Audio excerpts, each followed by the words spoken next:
大家好，这里是和田市托夫加清真寺，我是这个清真寺的哈蒂夫鲁蒂布拉阿卜杜勒伊姆。这几天我看新闻的时候，听到蓬佩奥说我们新疆各族人民的宗教信仰自由备受限制。我作为一名爱国宗教人士，坚决反对蓬佩奥所说的一切谎言。接下来我们一起看一下清真寺的里边。这几年我们的宗教活动场所真的有了很大的变化。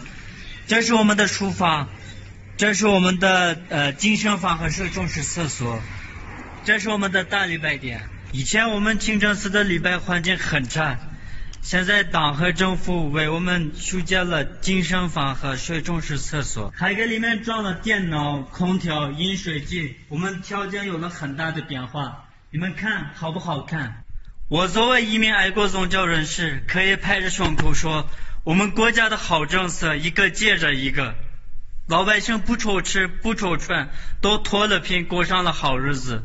所以蓬佩奥还是什么蓬佩佩，都赶紧给我闭嘴了。我们生活好不好，由我们自己说了算。抖音